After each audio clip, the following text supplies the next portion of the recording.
So this presentation is a tactical deep dive into the thermal and chemical equilibrium of our furnace. We are not just looking at theory, we are here to dissect the operational playbook for elite furnace management.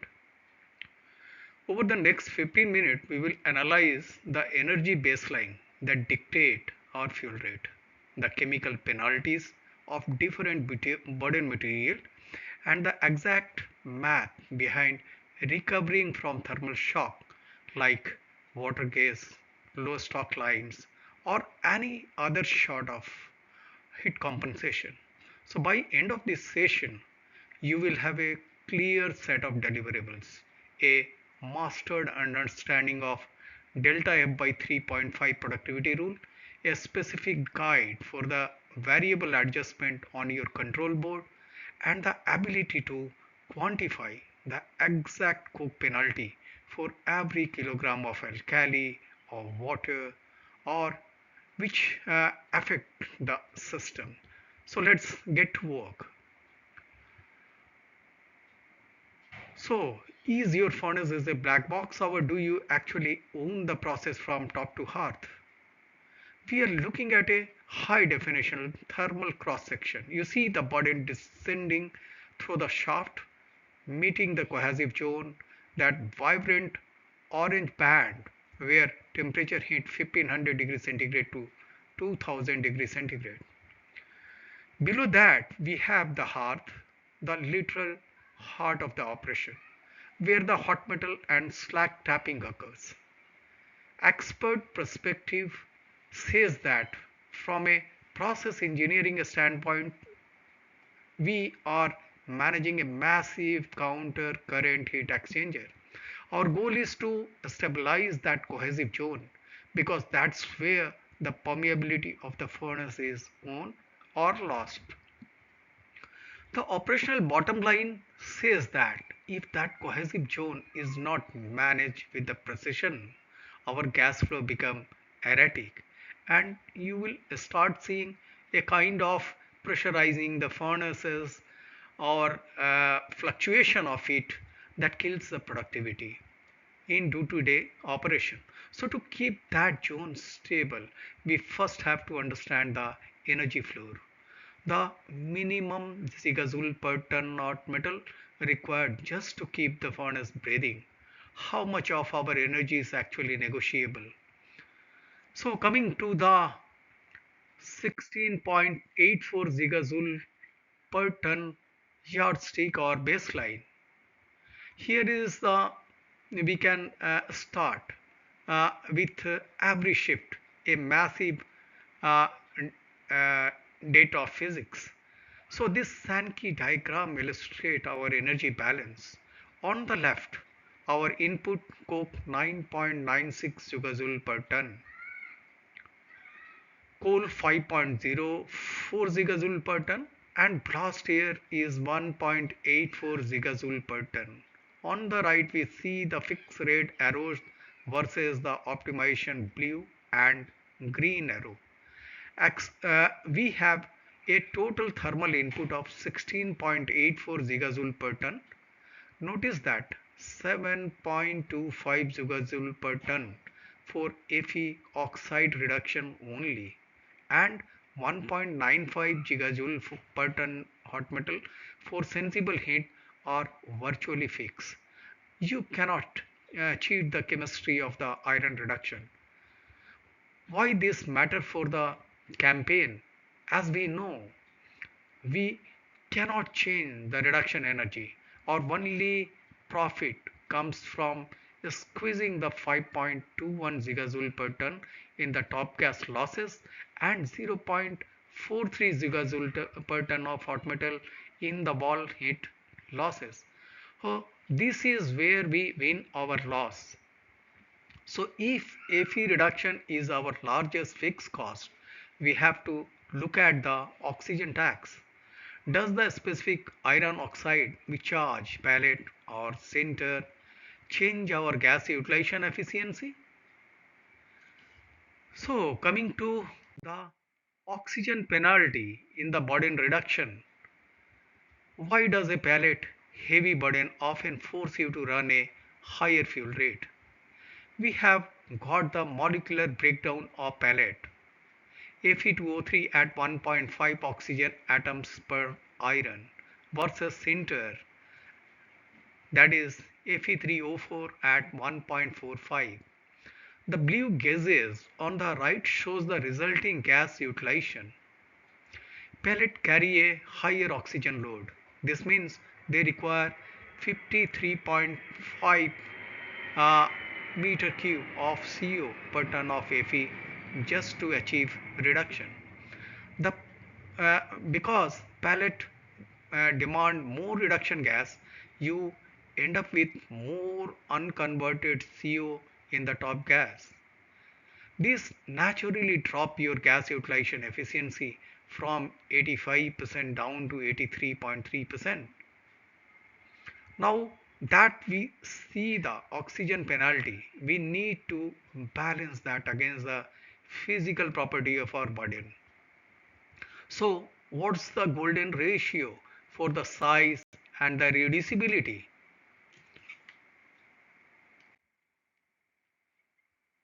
Coming to the uh, mm, our optimizing the raw material mix.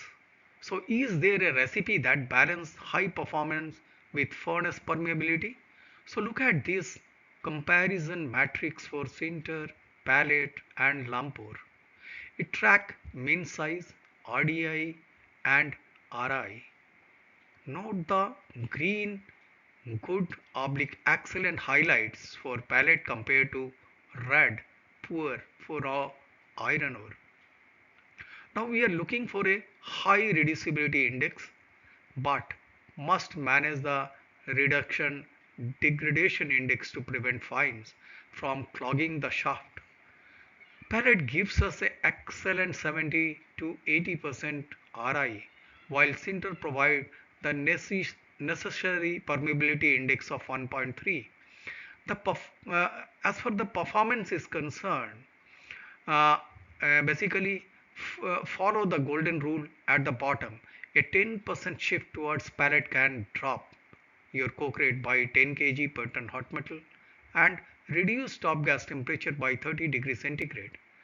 So we have optimized our inputs, but what happens when trash like alkali enters the burden? How quickly can it degrade the furnace interior?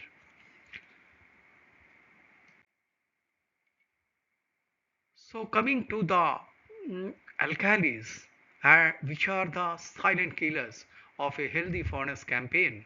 See the alkalis oblique scaffolding label on the furnace diagram. It shows how K2O and Na2O enter the burden but only 92 to 98% is removed via slag. The rest cycle and build up on the wall. We call this as a cyclic buildup. Alkali leads to scaffolding and hearth fines which radically disrupt the gas flow and increase the pressure drop across the burden.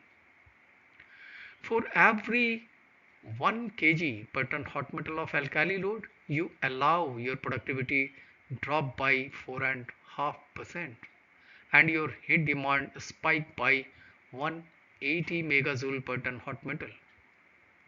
So if alkalis are the poison, is there a booster we can add to jumpstart production? So let's look at the HBI advantages. The HBI uh, mm, advantages as we are looking into these slides. So what if we could bypass the oxygen tax entirely? We have two dashboards. The base case on the left shows a coke rate of 356 kg per ton hot metal. The HBI case on the right shows the impact of adding 100 kg per ton hot metal of HBI. HBI is essentially pre-reduced metallic iron because it doesn't need to be oxygen stripped by the CO gas. It saves a massive amount of thermal and chemical energy. So you are looking at 7% to 10% production surge and a CO2 reduction of up to 100 kg per ton hot metal. So it's the single most effective way to turbocharge the hearth. When we use material like HBI, we have to precise with our lab data also. So do you know the difference between your metallization and your reduction? Coming to the purity versus process, that is the percent metallization and percent reduction. These two numbers look similar, but they tell very different stories about their energy efficiency. Look at the formula. R is equal to M plus 1 by 3 total of Fe2 plus oblique Fe total. So we have two gases, one for metallization percent MET and one for the reduction.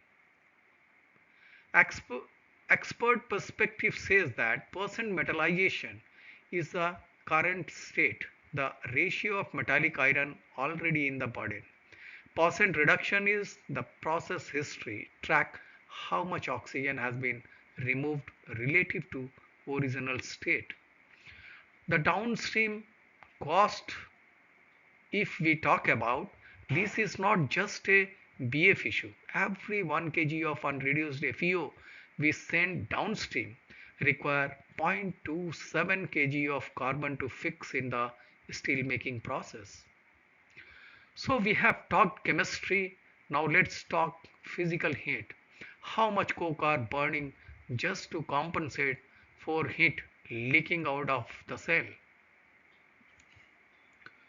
That is, we are going to quantify our inefficiencies. Heat loss penalties, uh, if we look into, it's your stove or wall losing heat that you are paying for, which you are paying for a fuel. So the diagram shows an uncovered stove leak. The central box contains the wall loss compensation formula. So expert perspective says that we have to account for the systematic energy demand. For every 10 megajoule per ton hot metal lost to the environment, the furnace actually needs a 170 megajoule per ton hot metal injection to stay stable. If you have a 30 megajoule per ton hot metal environmental heat loss gap, you are forced to add 1.5 kg per ton hot metal of coke just to re-stabilize the thermal state. Air leaks are one thing, but the emergency siren on any blast furnace floor is a water leak. What does the math of the thermal disaster look like? So, the thermal shock of water increase. So when water hits the hearth, it is not just a maintenance issue, it's a thermal crisis. So follow the flow. Step 1, the physics. Step 2, the floor scenario. The step 3 is the penalty. Water is a heat sink. The latent heat of evaporation plus sensible heat to boiling drain around 2.573 megajoule per kg of water.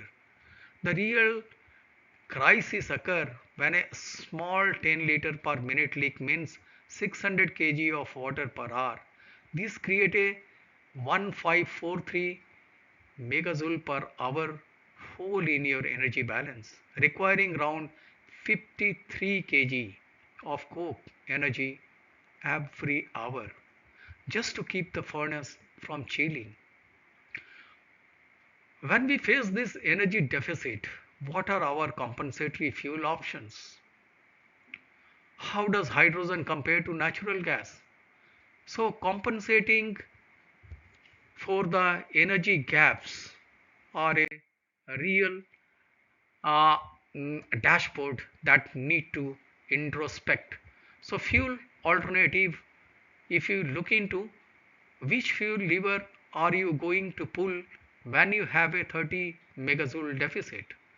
This bar chart compares coke, natural gas, coke oven gas, and pure hydrogen. We look at the carbon replacement ratio (CRR). Natural gas is highly efficient by volume 0.79 meter cube, but hydrogen is the champion of CRR by weight. If you talk about the strategic choice, while hydrogen has the lowest energy density by volume, it offers the best CRR at 0.6 kg per normal meter cube. It's our cleanest, most powerful lever for replacement. Now let's look at the ultimate goal, which is how do we turn a fuel rate cut into more hot metal in the ladle? So, driving the output. The delta F by 3.5 rule says that if you want to increase the production without more wind, this is your cheat code. The productivity seesaw.